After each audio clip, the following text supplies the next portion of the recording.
retomamos la bienaventuranza de la pobreza más o menos donde la dejamos.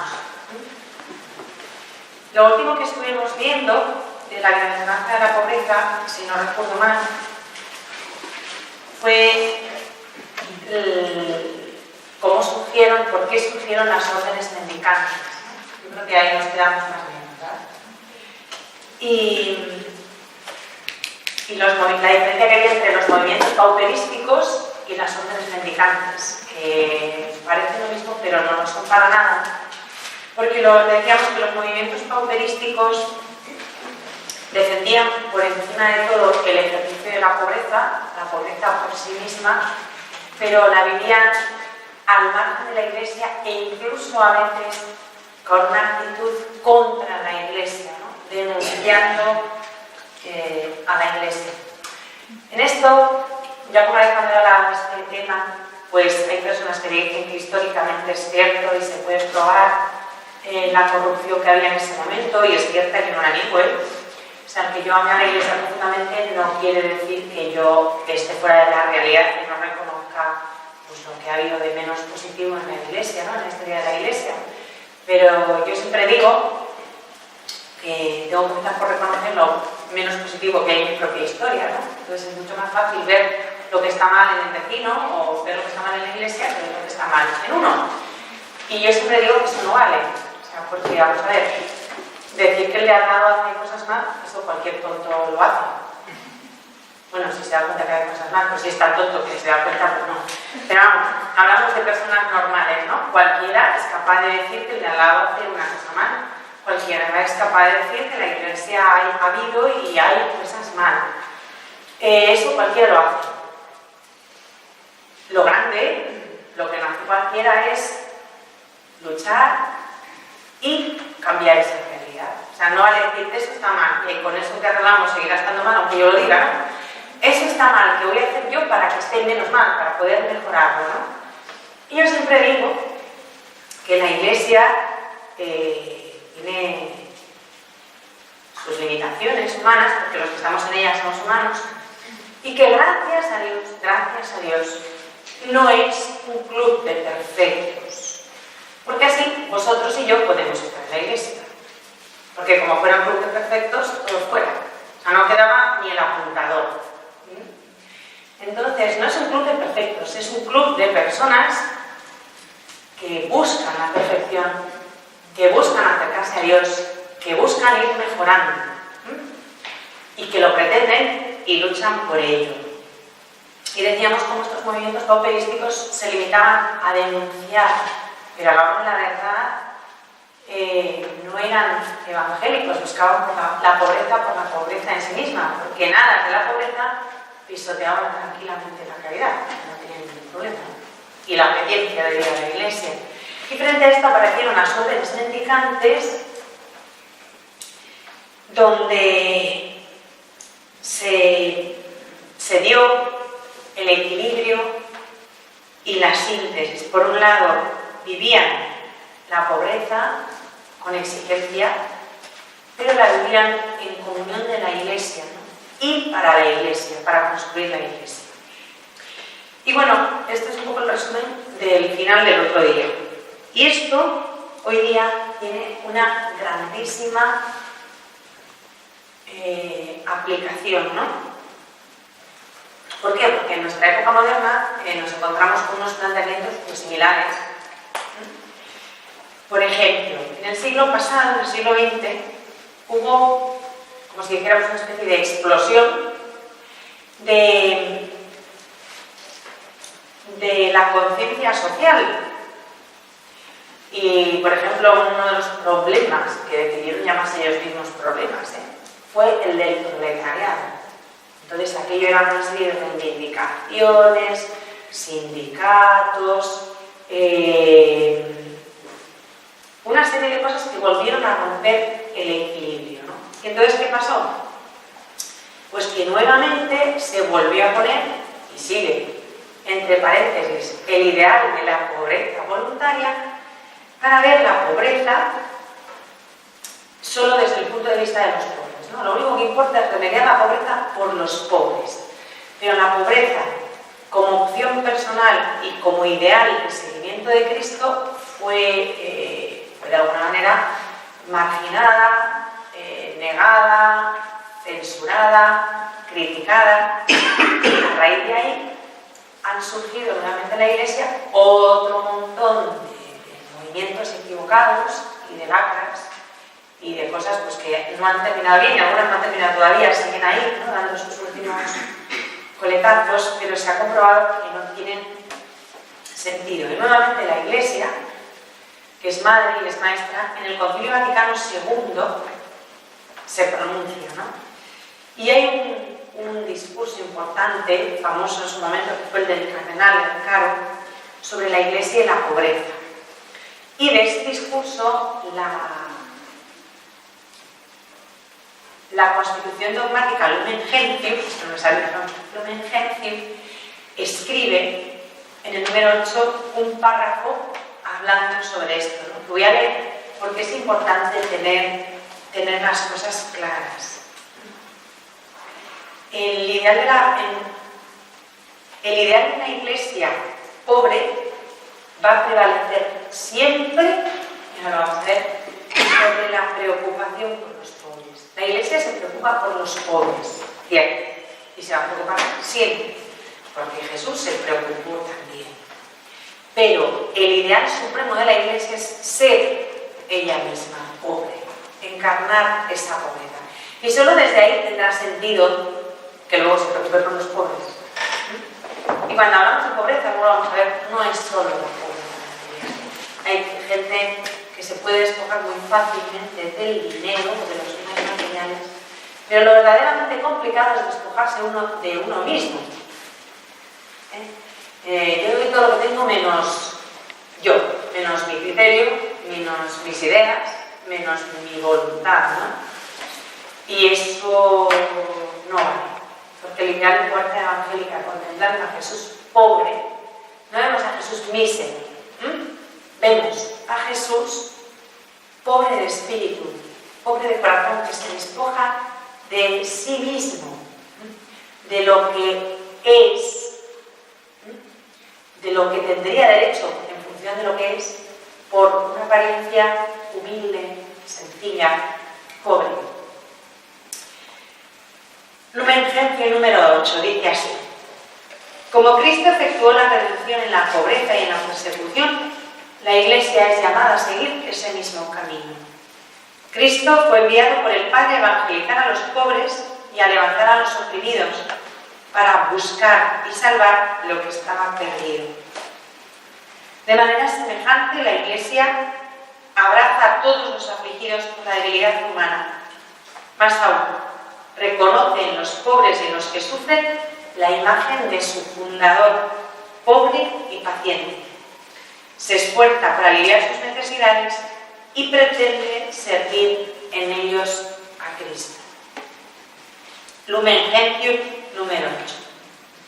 Este texto es muy claro y en él están reunidas dos cosas: ser pobres y estar al servicio de los pobres. Ninguna de las dos cosas es suficiente en sí misma. Si yo soy pobre, pobrísima, pero no estoy al servicio de los pobres, mi pobreza no es real. Porque la pobreza que no lleva el servicio no es evangélica. Vamos, puede ser real, pero no es evangélica, no es personal. O sea, no sirve para nada. Yo puedo ser el desarrapado más desarrapado del mundo mundial y no tener literalmente donde caer muerta. Pero si en mi corazón no hay una actitud de servicio a los demás, de servicio a los pobres, pues no me sirve para nada ser pobre. Y viceversa. Puedo ser la persona más servicial del mundo y pasarme la vida peleando y luchando y sacando cara por los pobres. Si yo personalmente no vivo esa pobreza, pues tampoco. No es que yo no digo que no haya que hacerlo, pero quiero decir que eso cualquier no creyente lo puede hacer simplemente por principios de justicia social, porque es su trabajo. Y no está viviendo en la pobreza evangélica. O sea, los trabajadores sociales se dedican a defender y cuidar de personas sin recursos, de personas con dificultades, y les solucionan un montón de problemas y un montón de papeletas. Pero es un trabajo, una cosa es que pueda ser un trabajo vocacional, pues un trabajo como otro cualquiera. Luego, tampoco sirve vivir volcado en las necesidades de los demás si yo no soy pobre, ¿no? Si no tengo ese espíritu pobre y vivo una pobreza moderada, ¿no? Una pobreza lógica. Porque aquí cuando hablamos de pobreza también la gente se piensa que hay que ser miserable, desarrapado, mendigo y un perfecto desgraciado. A ver, no, la pobreza evangélica, pues hay gente que vive así, pobrecilla, pues porque las circunstancias de su vida les ha tocado, ¿no? Pero el ideal de pobreza evangélica tampoco es eso, o sea, Jesús no era eso. Jesús no iba, como otros que se nos narran el Evangelio, mendigando y pidiendo porque no tenía donde caerse muerto. O sea, si el Hijo del Hombre no tenía donde reclinar la cabeza es porque no quiso tenerlo, no porque estuviera en la indigencia. O sea, Jesús era pobre, no era indigente, no era miserable. O sea, es que no es lo mismo. Es que también la gente con eso, el ideal de pobreza, y la gente entiende que la pobreza es la cutrez. Un convento pobre, un convento que no ha visto la pintura en las paredes de hace 200 años, pero es que esto no, ninguna ventana encaja porque somos pobres, los cristales están rotos y se pegan con celo, que yo he visto, o sea, no estoy hablando de... Porque yo viví en un convento pobre, no sé, las cuevas de Altamira eran del hombre Cromañón, o sea, es otra cosa esto, ¿no? La pobreza evangélica, el evangelio posterior, es a partir del año cero, o sea, siglo I de la era cristiana, claro. Quiero decir que la gente interpreta la pobreza, perdonad la expresión, con la guardería, y es que no tiene nada que ver. O sea, la pobreza es digna, la pobreza evangélica es digna, es sencilla, es limpia. Limpia, también limpia de limpio, o sea, no solo limpio de espíritu, limpio de limpio, o sea, no, es que yo como soy pobre llevo 250 lámparas por centímetro cuadrado y oye, si no gastamos luz, alumbro. Como de lámparas, por pobreza no pagamos a Iberdrola. Yo llevo las lámparas y según yo paso, todo está iluminado, ¿no? Pues no, mira, no eres pobre, discúlpame, eres... Bueno. Hay que limpiarse. Y hay que ir limpio, ¿no? Es que, o sea, en aras de la pobreza, yo he visto de las cosas que dices, pues si esa es la pobreza evangélica, yo voy a ser burguesa evangélica. O sea, yo me apunto a la burguesía, o sea, porque ciertas cosas, pues no. O sea, hay que prescindir de lo superfluo, de lo mundano, de lo que de verdad no es de Dios, ¿no? Pero la mugre no es evangélica. Jesucristo ha venido a limpiarnos del pecado, el cambio del hombre. O sea, hay que ser, no, es que nos reímos, pero cuando yo encuentro esto que he visto cada cosa en de la pobreza, que dice, bendito sea Dios, que el pobre no tuvo culpa y encima la tiene su nombre, ¿no? Como nosotros dicen, en nombre de Dios, pum, se cargan un tipo y dicen que Dios no tiene culpa de todo ese asunto ni nadie la cuenta. Bueno, pues en nombre de Dios y de la pobreza vamos mugrientos. ¿De qué orden son? De la Santa Mugre. O sea, que no. O sea, esto, la pobreza evangélica es digna. Es digna. Es todo lo contrario a lo ostentoso, al lujo, o sea, efectivamente. Pero el que no sea ostentoso, el que no sea lujoso, el que no sea, no significa que llamemos la atención por el otro extremo. O sea, porque lo mismo puede ser llamativo que yo, que soy una monja, vaya conduciendo un Audi 8 que vaya montado un burro. O sea, ni lo uno ni lo otro. O sea, entre el burro, conste que a mí los burros me caen bien placero y todo esto, pero vamos, entre el burro y el Audi 8 hay muchos modelos que una monja puede conducir acorde a su estatus. Porque sí sería un poco cantoso, ¿no? Que yo pareciera un descapotable. Pero no sería menos llamativo que apareciera un día por Filipinos 5 montando un burro. Por la vía de servicio, diría, claro, para no obstruir demasiado tráfico, pero os lo podéis imaginar. Entonces, la virtud, siempre en la pobreza y en todo, está en el medio. ¿Entendéis? ¿No? A ver, parece muy obvio, pero hay gente que esto a veces lo entiende mal. Y con buena voluntad, y lleva un celo... Porque queremos vivir el Evangelio, empiezan a hacer cosas raras. Y el Evangelio es de gente normal. O sea, los raros no son evangélicos, son raros. No es ninguna virtud ser raro, ¿eh? Es una cualidad poco recomendable en principio. Entonces, ¿qué ha pasado? Pues que en la iglesia actual había también extremos, ¿no? Y hay que tener presente, para entender bien la pobreza, la doctrina de los carismas, ¿no?, que nos dice San Pablo. Los carismas y las funciones que Dios ha asignado a cada miembro en la iglesia. San Pablo incluye en la enumeración de sus carismas, bueno, no de sus carismas, de los carismas, que ya sabéis que San Pablo nos enumera en la carta a los Romanos, el despojamiento voluntario de los propios bienes en favor de los demás. O sea, lo enumera como tal el apóstol, ¿no? Y dice algo también de distribuir todas las pertenencias propias a los pobres, como lo son, por ejemplo, esto es muy importante, la profecía, hablar en lenguas, el don de ciencia, la sabiduría. Porque claro, cuando hablamos de despojarnos de los bienes, muchas veces esto se entiende mal y entendemos despojarnos de los dones de naturaleza según el propio criterio, y eso es bastante absurdo. Os voy a explicar por qué. Porque Dios, cuando dota a una persona de bienes de naturaleza, no lo hace por malgastarlos, sino para que esa persona nos utilice. De hecho, la parábola de los talentos, ¿no? Si te han dado 5 talentos, tienes que rendir e intentar volver con 10. O sea, no se trata de que yo soy una persona muy inteligente, tengo la capacidad de escribir muy bien, pero como tengo que ser pobre y tengo que ser humilde, voy a escribir todo mal, o simplemente no escribo, oculto ese don. Eso no es pobreza, eso es una manera de ser rica, porque estás disponiendo tú de tu don. Cuando el don, tú eres depositaria a él, pero no es tuyo. Entonces, si tienes la capacidad de escribir como nadie, escribe todo lo que puedas y sirve a Dios y a la iglesia escribiendo todo lo que puedas y lo mejor que puedas. Quien dice eso dice cantar, hablar, pintar,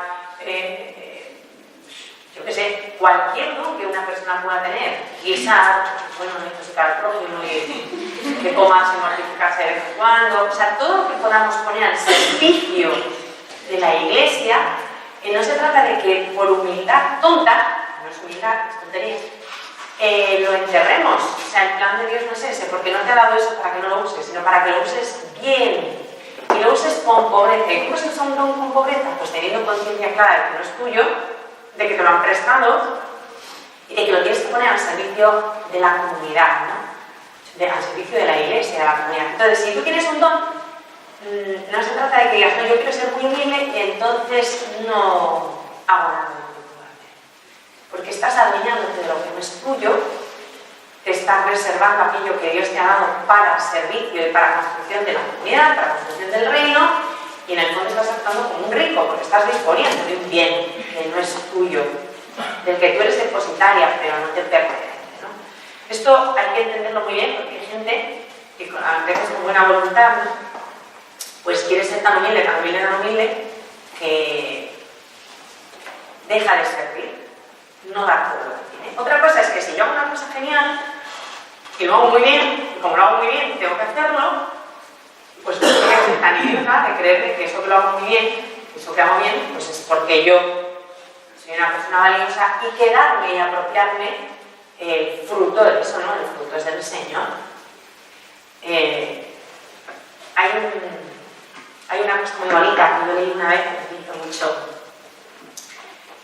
El Papa Luciani escribió un libro que se llama Los Libros Preciosos, Ilustrísimos Señores, en el que escribe cartas a personajes, algunos históricos, otros ficticios. Por ejemplo, escribe a Santa Teresita, escribe a Mark Twain, y una de las cartas que escribe pues, a varios santos, a personajes públicos, la gente que también escribe una carta a Lincoln, escribe pues, a mucha gente, ¿no? Y entonces hay una carta buenísima que le escribe Albino Luciani, entonces era patriarca de Venecia, cardenal patriarca de Venecia, al burro que llevaba Jesús el domingo de Ramos. Le escribe una carta a la borriquilla, ¿no? Y le dice que cuánto envidia en la borriquilla, cuánto le hubiera encantado poder llevar al Señor y que qué honrada tenía que estar la borriquilla, no por lo que ella era la borriquilla, sino por llevar al Señor. Y le dice, espero que no hayas sido tan tonta que te fueras a creer en algún momento que las palmas y los hosanas eran para ti. Se lo dicen a la burra, ¿no? Digo, pues que muchas veces somos así, o sea, están aclamando al Señor. Entonces, si tú haces una cosa bien y la aplauden, están aplaudiendo al que te ha dado la capacidad de hacer eso también. No vayas a ser como si la burra, ¿os imagináis que el día que pusieron palmas, el domingo de Ramos, cuando Jesús entra a Jerusalén y ponen palmas y cubren el suelo, la burra fuera haciendo reverencias, diciendo gracias por... ha sido la... Pues a veces somos así, o sea, los vítores eran para Jesús, no para la burra, ¿no? Pues en esto de los talentos y los dones tenemos que vivirlo así. Si yo hago mi trabajo y llevo a Jesús y hago aquello para lo que Jesús me ha capacitado y hay vítores y hay aplausos, pues saber que yo solo soy la borriquilla, o sea que en realidad los aplausos y los vítores son para Él. Yo simplemente hago aquello para lo que Él me ha dotado, ¿no? Para lo que Él me ha creado. Es que esto a la hora de vivir la pobreza también es importante. Unos porque quieren ser tan humildes que no quieren hacer nada, y otros porque están muy metidos, que son estupendos, pues ni lo uno ni lo otro, volvemos a ver, pues la virtud está en el medio. Y dice San Pablo que en algunos, o sea, que en la vivencia de los carismas, uno de los principales es la pobreza, ¿no? De donde nosotros tenemos que llegar a la siguiente conclusión: que en algunos miembros de determinadas órdenes religiosas, o en algunas órdenes religiosas, la Iglesia expresará de manera más patente, más evidente, al Cristo pobre, y en otros carismas, en otras órdenes religiosas, en otros miembros de la Iglesia, expresará más al Cristo que carga sobre sí las flaquezas y enfermedades de los pobres, ¿no?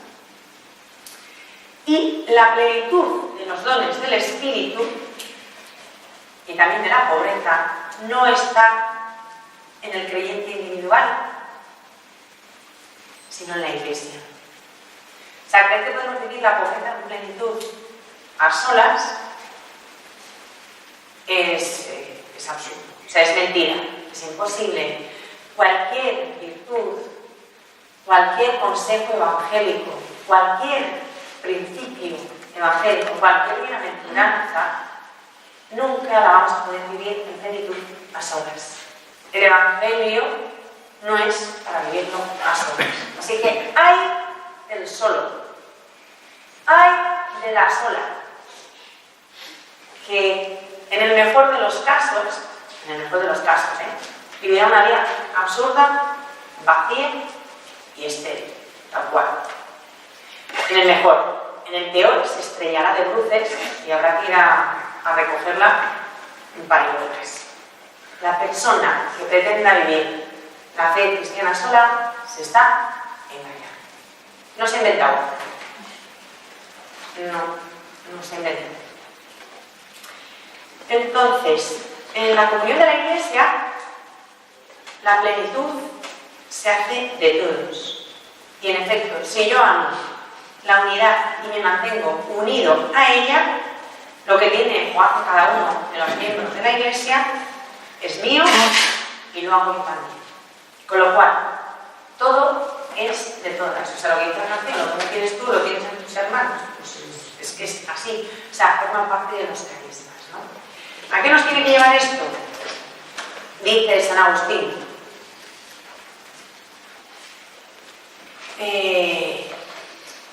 A desterrar la envidia.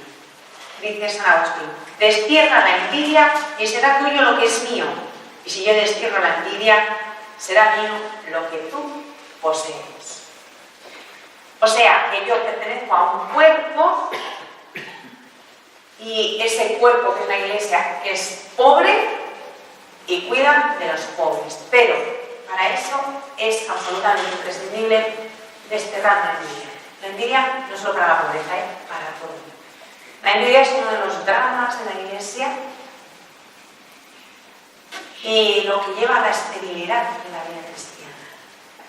Como haya envidia, nos hemos caído con todo el equipo. O sea, no hacemos nada. La envidia nos paraliza. La envidia, como sabéis, no es tener celos, que a veces tampoco sabéis lo que es la envidia. La envidia es que te pese, que te duela, que te moleste el bien ajeno.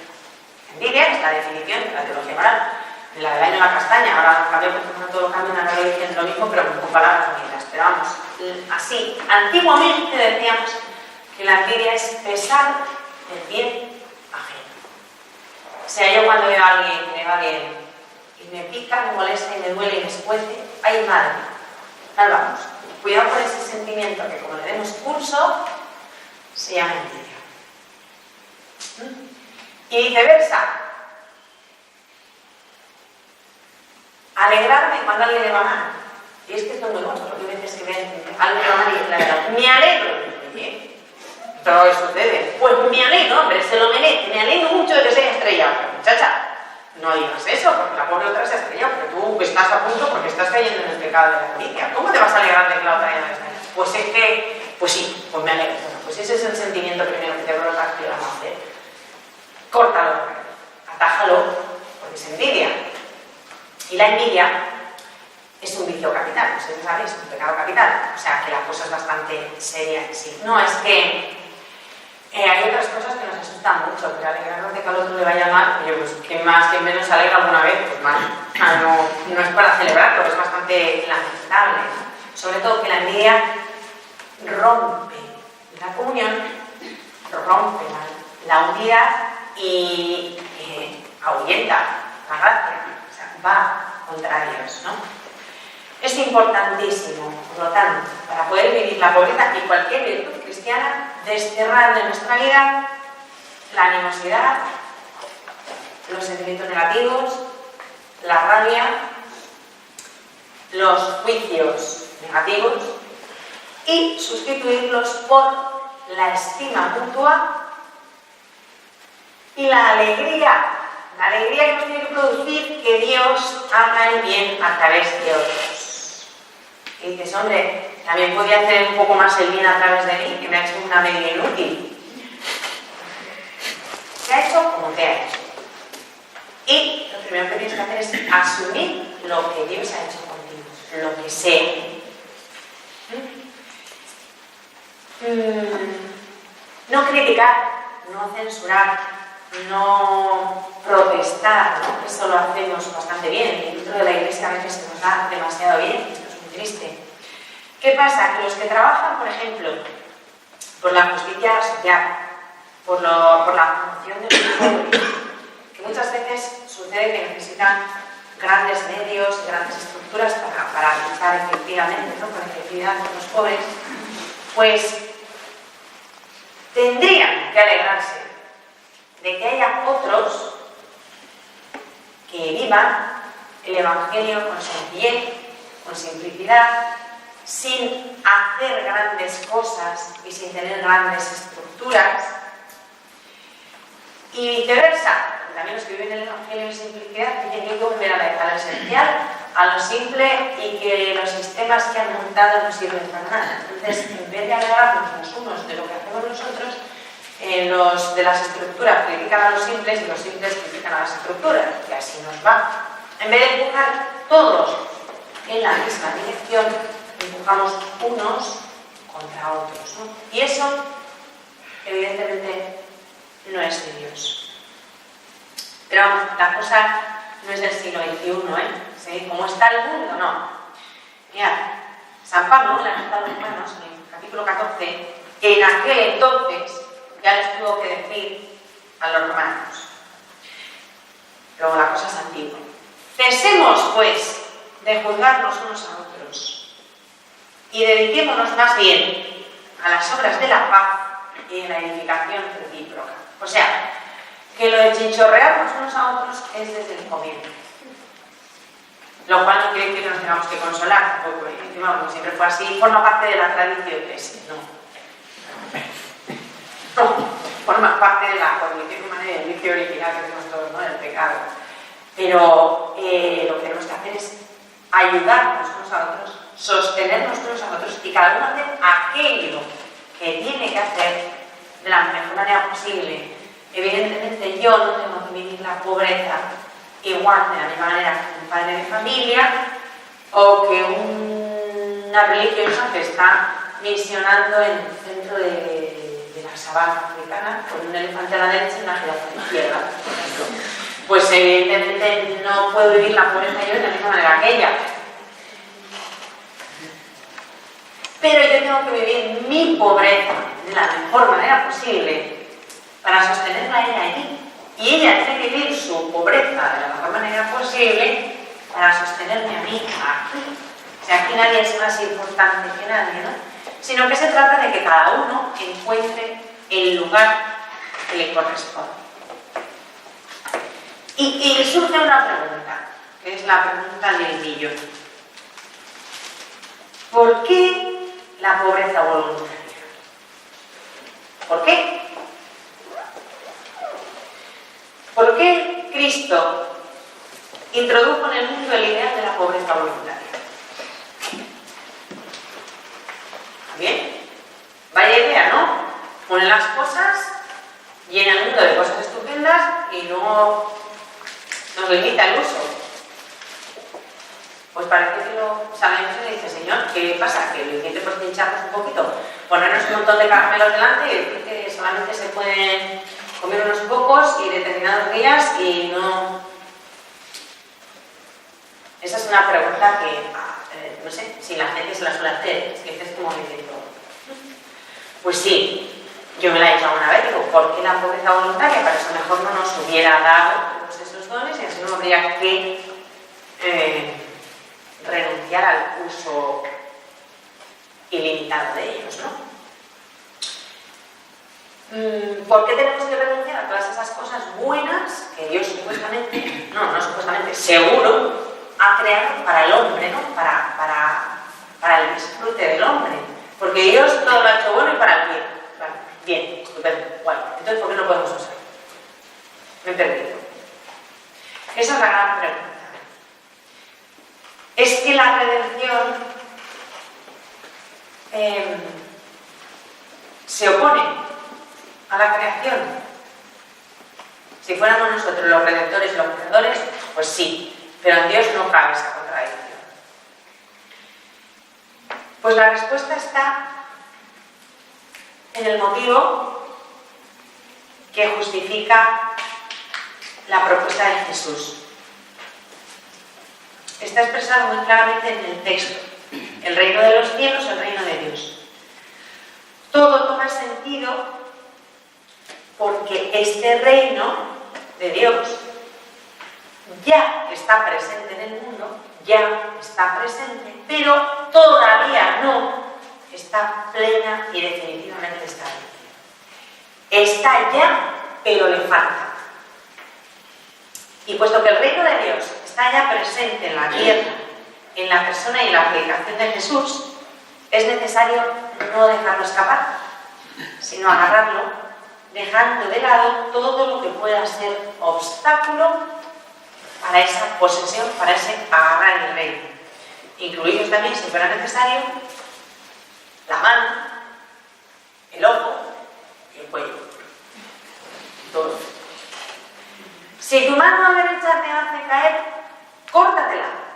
Porque es preferible que entres en una mano en el reino de los cielos a que vayas con las dos manos al infierno. Pues, qué barbaridad, entonces cortar todos. No, o sea, se puede conservar las dos manos y usarlas bien, estupendo. Pero si tener dos manos te va a llevar a perder el reino es lo más grande. El reino es lo más importante. Es para lo que hemos sido creados. Y si para poseer el reino tenemos que renunciar a lo que sea, se renuncia. Lo más importante es el reino. Es posible comenzar a vivir ya desde ahora cómo se va a vivir la situación definitiva del reino. Hemos dicho que el reino ya está aquí, pero no está en plenitud, ¿no? Y lo que sí es cierto es que Jesús nos dice que ya podemos anticipar aquí, y debemos hacerlo, cómo va a ser la vida, nuestra vida después en el reino. Donde los bienes terrenos ya no van a tener ningún valor y donde el único valor estable, definitivo y pleno es Dios, que lo será todo en todos. Entonces, ¿qué tenemos que hacer también en esta vida? Intentar poseer en la medida posible a Dios. Y cualquier cosa que pueda ser obstáculo entre Dios y yo, la que sea, hay miles, millones y miles de posibilidades de obstáculos que pueden interponerse entre Dios y yo, eliminarlos, cargárnoslos sin ninguna preocupación. Uno de los ejemplos que me impresiona muchísimo es Isaac. ¿Sabéis la historia, no? Abraham tiene un hijo que no llegaba, está prometido que llegaba, es como nuestro papel, tampoco llega. Pero igual, que está prometido que aquí no llega nada, pues Isaac lo mismo, o sea, ya llegó cuando ya el pobre Abraham no estaba para nada y Sara para menos, pero llegó, porque era la promesa de Dios, entonces al final llegó. Dios promete las cosas, pero no se estresa, va con calma, no corre, va a su ritmo, ¿no? Que no suele coincidir con el resto. Entonces, ¿qué pasó? Que Abraham era lo más importante en la vida de Isaac. A ver, Isaac era lo más importante en la vida de Abraham porque era el hijo que Dios le había prometido, era lo que él amaba más que Abraham en este momento. Y en un momento dado, estas cosas que Dios en sí sabe, que al final le dice que le ofrezcan sacrificio a Isaac.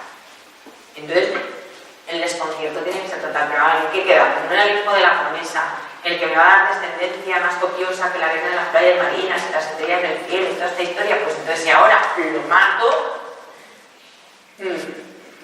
a ver, esto no tiene ni pies ni cabeza y tú me has prometido que a través de Isaac me vas a dar esta descendencia. Pero Abraham no disputa con Dios, no entiende, el corazón se le destroza porque podemos intentar asomarnos un poco al dolor que tuvo que sentir Abraham ante esa petición de Dios, pero no escatima, no refunfuña, no entiende ni torta, que esa es otra, nosotros queremos entender todo antes de hacerlo, pero se pone en marcha, Dios le ha dicho que una cosa y se pone a ello, aunque no entiende ni torta, y el corazón se le rompe. Y va determinado a obedecer a Dios.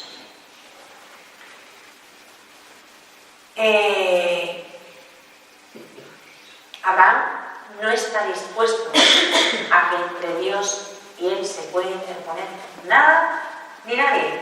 Está dispuesto a renunciar a lo más importante en su vida porque Dios lo quiere. Y por eso mismo Isaac no tuvo que morir. Si Abraham se hubiera resistido, Isaac hubiera tenido que morir, porque Isaac se hubiera convertido en un obstáculo entre Dios y Abraham. No fue necesario que muriera, porque para Abraham Dios era primero. El querer de Dios era primero que la vida de su propio hijo. Si él se hubiera resistido, yo estoy segura que Isaac hubiera tenido que morir, porque hubiera supuesto alejar a Abraham de Dios. Es la aplicación del Evangelio. Si tu mano derecha te hace caer, córtatela. Si tu hijo va a ser obstáculo entre tú y yo, renuncia. Te tendré que quitar ese hijo, porque está siendo un obstáculo entre tú y yo, ¿no? Ese es el verdadero sentido de la pobreza. No el tener o no tener,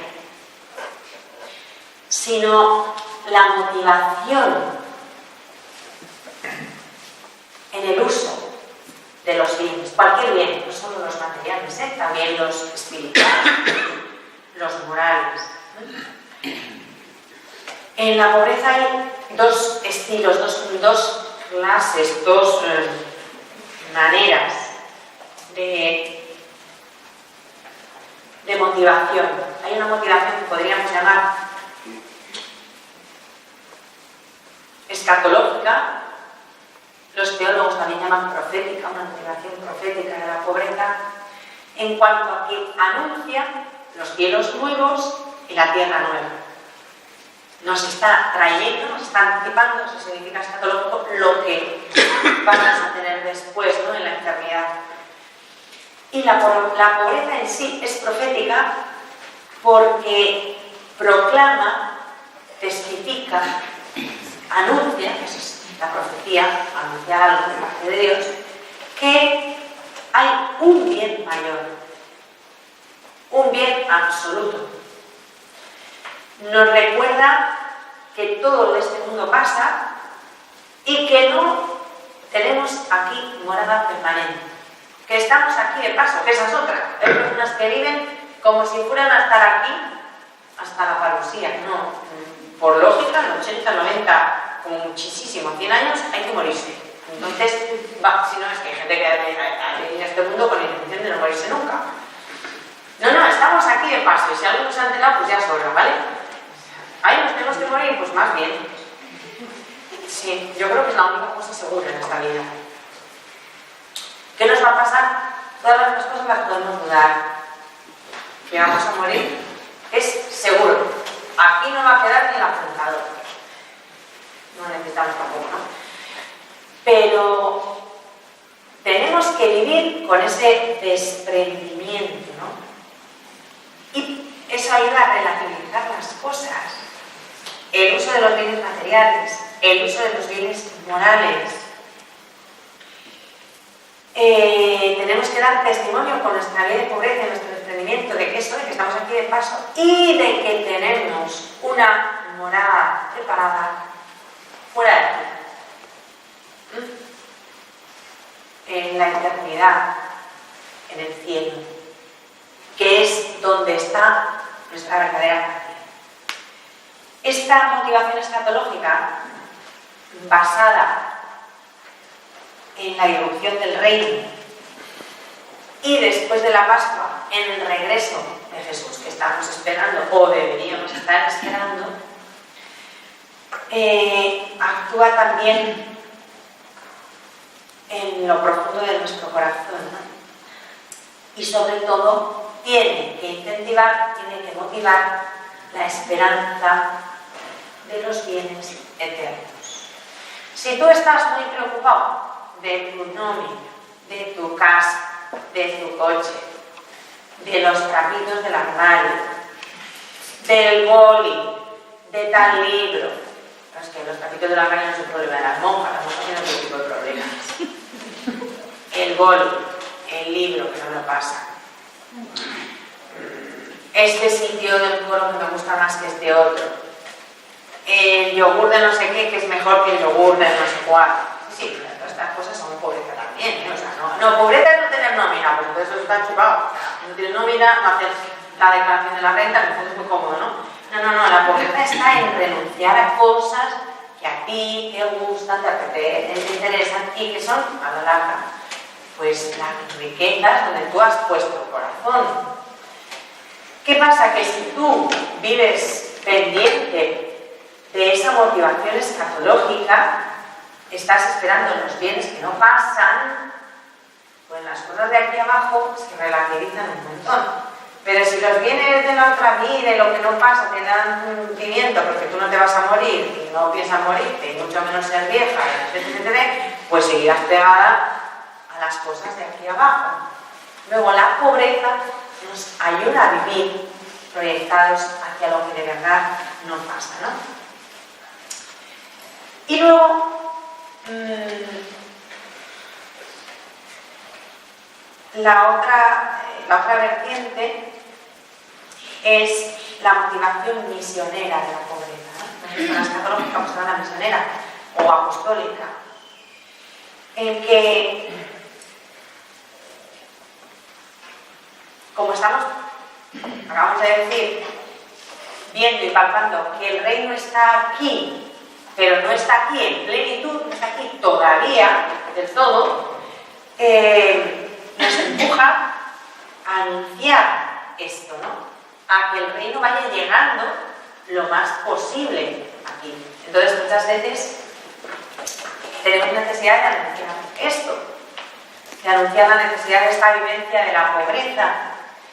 Y necesitamos personas, son necesarias personas, y el Espíritu Santo las suscita en la Iglesia, que se dediquen totalmente a la venida del reino, ¿no? A traer el reino a la tierra, libres de todo vínculo, de todo compromiso personal que pueda obstaculizar el anuncio del reino.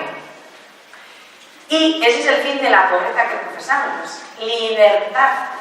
Porque claro, si yo tengo por una carrera llevando todos los cachivaches sabidos y por haber, todo lo que tengo, pues acabo muerto y no llego, no es que no llegue a la primera meta, es que no llego a la meta, no acabo, o sea, me quedo por el camino, no llego.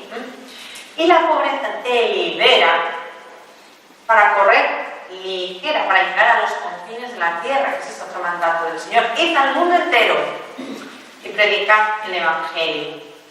Y dice San Pablo que tenemos que correr como los antiguos atletas, libres, ligeros, desnudos para no frenar la carrera de la palabra.